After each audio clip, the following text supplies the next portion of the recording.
A Bíblia ensina que existe um só Deus e que esse se manifestou como Pai no Velho Testamento, arquitetando um plano salvífico para a terra.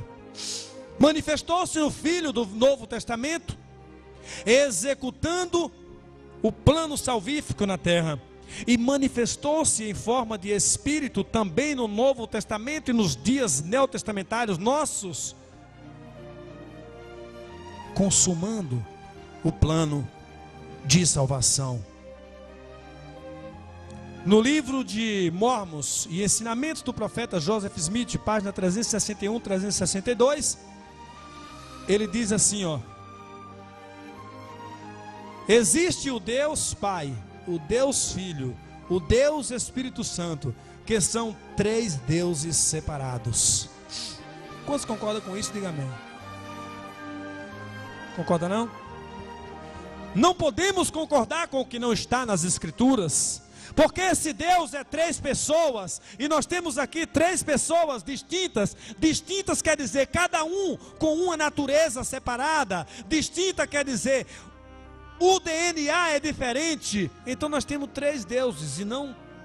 O que é isso? Vou bradar até o fim da minha vida, pastor, que se tiver três no céu, dois vai sentar num banco, ou então numa esteira. Porque a Bíblia diz que só tem um trono no céu. O apóstolo João, lá no livro de Apocalipse, diz: eis que olhei e eu vi um trono, e sobre esse havia um assentado sobre o trono, e este um é o Senhor Jesus. E qualquer outro que aparecer, manda embora, chuta, veio do inferno. Aleluia! Absurdo pregar tamanha heresia. Mas a culpa não é da igreja visível. Eu quero deixar isso aqui bem claro, porque quando eu prego sobre esse assunto, parece até que eu estou brigando com os crentes. Eu não estou brigando com os crentes, não, estou brigando com o diabo. A Bíblia diz em Efésios que a nossa luta não é contra a carne nem contra o sangue, é contra os principados e potestades, e contra as hostes espirituais da maldade nas regiões celestes. Nossa bronca aqui não é com o crente. Nossa bronca aqui é com o diabo, com espíritos sedutores, com doutrinas de demônios que têm corrompido toda a terra habitada com tantas heresias e mentiras. A igreja de Mormons anunciam ainda em voz larga, no livro de Mormon, no capítulo 2 de Nefi, versículo 2 e 25, que o livro deles é todo dividido em capítulos e versículos, imitou a Bíblia até nisso. Que o pecado de Adão e Eva foi uma grande bênção para a humanidade. Quantos concordam com isso? Diga amém. Misericórdia. O pecado de Adão e Eva foi a ruína do homem. O pecado de Adão e Eva colocou toda a terra sobre maldição. E alguém abrir a boca e dizer que é bênção, tem que ter vindo do inferno essa profecia. Bom, eu vou saltar aqui para a gente chegar aqui, e tem um aqui que está coçando. Eu estou com um livro aqui ainda que... Esse livro aqui, eu creio que os padres dariam a batina para tomar da minha mão, mas não vai conseguir. Nesse tanto eu despacho ele aí. O que é o ecumenismo? A igreja dava a cúpula de Roma para pegar esse livro da minha mão.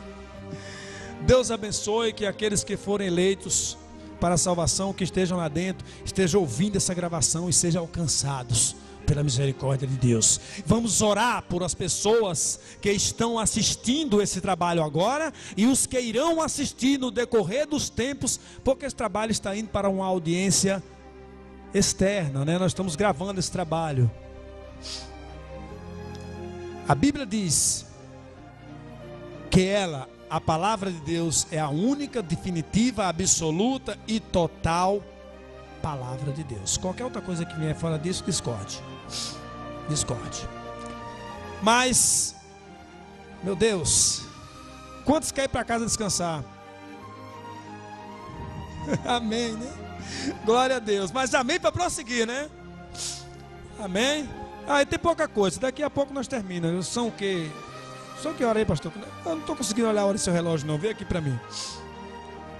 Bom, eu vou falar aqui de um povo simpático, um povo maravilhoso, eu gosto deles como pessoa, tenho muitos amigos que são, mas preciso mencionar o assunto. Eu não poderia deixar de falar aqui sobre o russelismo. Quantos sabem aqui o que é o russelismo? Levante a mão. Ninguém sabe o que é russelismo? Quantos conhecem TJs aqui? Levante a mão. Quantos sabem o que é testemunhas de Jeová? Levante a mão. Quase todo mundo sabe. Vamos falar um pouco sobre o russelismo.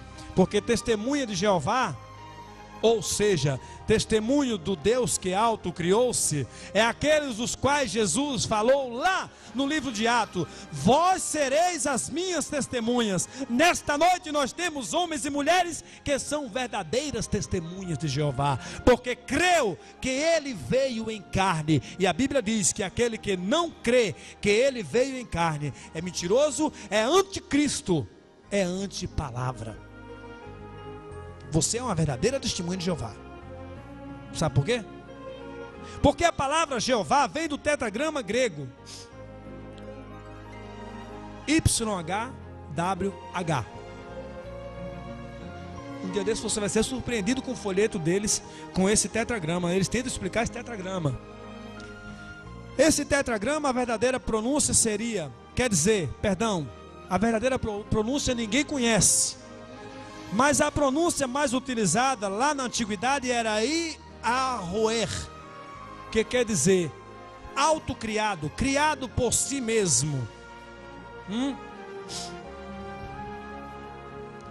A Bíblia diz que tudo que existe foi feito por meio dele, nada do que existe se fez se não fosse por meio dele. Nós estamos diante desse nome YHWH e ele chama-se Jesus. Esse nome foi revelado aos homens, porque a Bíblia diz que ele não foi revelado aos homens do Velho Testamento. Nós encontramos lá no Velho Testamento alguns fatos. Nós encontramos ele falando com Moisés e disse: olha Moisés, eu me comuniquei com os teus antepassados Abraão, Isaque e Jacó como Elohim, o Senhor Todo-Poderoso, mas pelo meu nome eu não me revelei.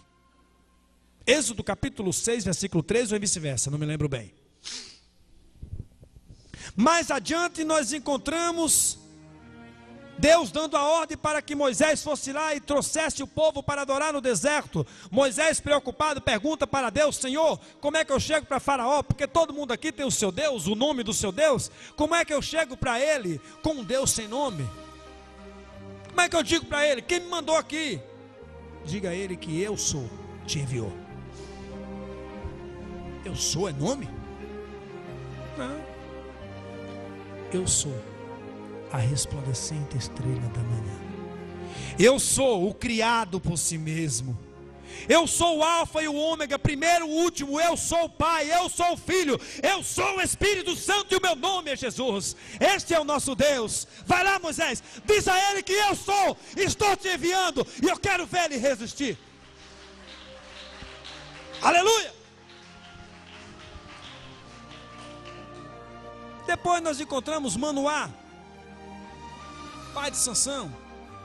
A mulher de Manoá está lá esperando, orando e aguardando em Deus. De repente aparece o anjo do Senhor, que para quem não sabe era uma forma teofânica, a aparição teofânica do próprio Deus em forma de um anjo. Em outras palavras, seria o Espírito, porque quando diz o anjo, lá no grego, usa-se a palavra que emprega-se mesmo para a palavra Espírito, bem similar. E diz que o anjo do Senhor apareceu, fez aquela promessa de que ela teria um filho, e ela aqui correu depressa, chamou Manoá e disse: olha, o anjo do Senhor esteve aqui, e ele disse o seguinte, que eu vou ter um filho, que vai ser um libertador. Aí contou aquela farofa, aquela história toda, né? Eu creio que ela fez um negócio bem maior do que o que tinha recebido. E Manoá foi atrás para saber quem era esse homem.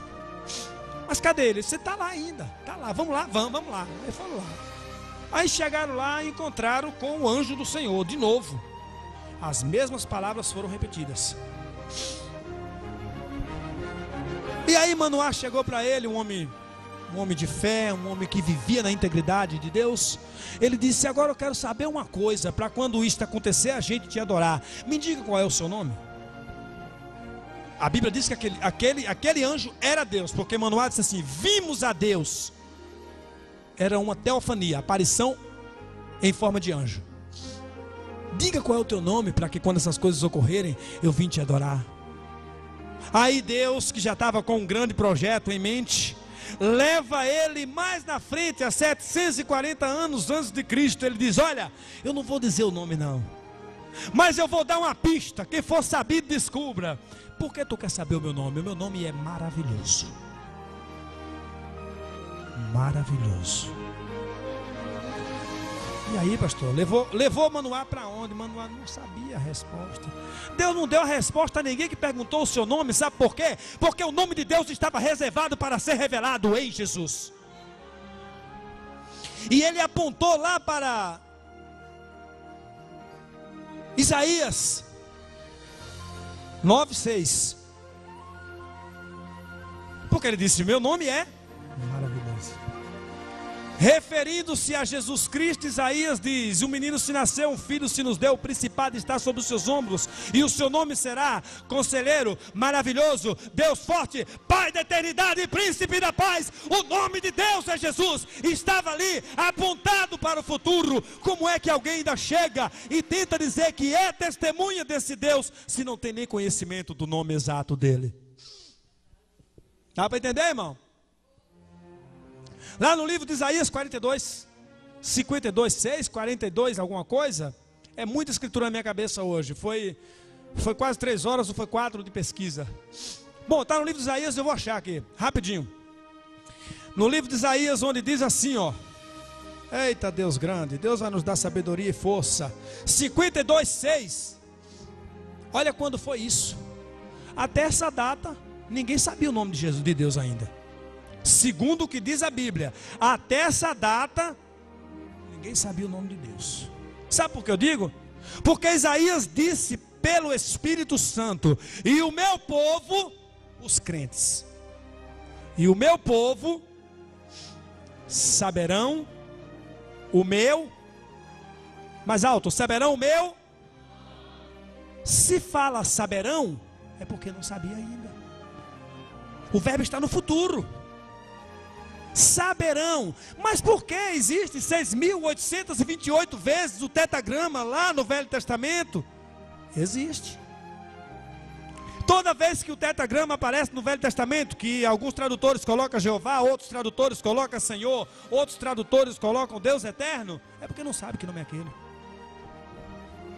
Aquele é o nome que está lá no livro de Apocalipse, que diz que ele tinha um nome escrito, que ninguém sabia senão ele. Eu quero ver quem descobre o que é. Os homens pronunciavam, porque todo homem precisa ter uma origem, saber quem é o seu Deus. E os homens queriam saber quem era o Deus dele. E aquele tetragrama tinha um significado, criado por si mesmo, Yahweh, que futuramente foi chamado Jeová ou Jeavê. Enfim, a palavra Jeová quer dizer criado por si mesmo. Então toda vez que fala Jeová, não é nome. Como é que chama isso? É substantivo, hein? É o que isso? É superlativo, uma coisa dessa natureza. Eu sou um pouco indouto no assunto. Bom, isto indica o que a pessoa é, qualificativo. Jeová não é nome próprio. Jeová é a qualidade do Deus que nós servimos. O nome próprio desse Deus é Jeová é Jesus. Vocês estão entendendo? Porque lá no livro de Atos, capítulo 9, verso 5, se não me engano, o apóstolo Paulo se depara. Interessante uma coisa que agora me ocorreu aqui. Olha bem, ninguém mais viu o corpo de Jesus em corpo físico depois da ascensão, viu? Como ele era? Não, ele voltou ao estado de origem, espírito. Coisa gloriosa isso, pastor. É isso aqui, ó, diretamente do céu nesta noite. Aplauda Jesus! Aplauda Jesus nesta noite! Ninguém mais conseguiu ver o corpo físico de Jesus. A Bíblia diz que quando ele foi a caminho de Damasco, o apóstolo Paulo não, Saulo de Tarsis, ele foi deparado com a luz incandescente. Foi tão forte que ele ficou cego, caiu do cavalo, literalmente falando. E ele abriu a boca, e aquela luz disse: Saulo, Saulo, por que tu me persegues? E uma certa vez, eu vi alguém com o léxico grego falar isso, e eu fui tirar a dúvida. No termo do texto original diz assim, Paulo pergunta: quem és tu, Jeová? Ou seja, quem és tu? criado por si mesmo. Quem és tu que veio de si mesmo? E aí Deus, pela primeira vez em toda a Bíblia, declara o seu nome verbalmente. Ele diz: eu sou Jesus. Eu sou Jesus a quem tu persegue. Este é o Deus dos crentes. O livro de 1 Pedro, capítulo 1, versículo 1, diz que Jesus Cristo é o único Deus dos crentes, é o único Deus verdadeiro. É a manifestação, é a imagem exata do Velho Testamento, do Jeová do Velho Testamento. A Bíblia diz que ele é a manifestação de Deus. Diz que ele é a imagem absoluta de Deus. A Bíblia diz que ele foi a morada em plenitude de Deus. Eu vou explicar esse mistério aqui. Antes de eu acho que eu vou resumir, pastor, em Testemunhas de Jeová aqui hoje. Ainda tinha um monte de coisa para falar. O negócio foi o seguinte: eu vou chamar aqui alguém. Esse irmão, vem cá que eu esqueci o nome, Elias, né? Vem cá, varão. O nome de Jesus fica aqui. Vamos supor que esse pedaço de papel aqui no chão, vou explicar o que foi que aconteceu. A confusão é porque não estou entendendo isso. Vamos supor que isso aqui é uma formiga, e que essa formiga está com as duas pernas quebradas. Vou botar a formiga mais aqui no pé da câmera. Espera aí, pode filmar aqui, para a gente fazer a comparação exata. Esse bolinho de papel aqui é uma formiga, está com as duas pernas quebradas. Aqui está Elias, homem bondoso, cristão, se compadeceu das duas perninhas da formiga. Não foi? Abre a mão aí, Elias. Será que com esses dedão tu consegue consertar essa formiguinha? Tu esmaga ela todinha só em tocar. Esbagaça ela que não fica um pedaço inteiro. Qual é a solução para o caso? Quem sabe me dizer? Vou contar até 3, se ninguém disser eu digo. 2, ninguém sabe, eu vou explicar. Só tem um jeito. Ou a formiga se transforma do tamanho de Elias, ou Elias se transforma do tamanho da formiga. Pode ir para lá, meu irmão. Então eu vou explicar qual foi o mistério da divindade na terra. Deus, o Espírito Eterno, que está escrito lá em Jeremias 23, 24, que enche os céus e a terra, olhou aqui para baixo e viu Ezequiel caminhando para o inferno, destruído, arrasado, quebrado, machucado, só aos pedaços pelo pecado. E Deus se compadeceu, mas aquele Deus grande, enorme, que enchia os céus e a terra, não podia descer aqui? Podia, mas como faria isso sendo Espírito? A Bíblia diz que ele é Espírito. Só havia um jeito para Deus, ou melhor dizendo, havia dois. O Ezequiel ficava do tamanho de Deus, é impossível.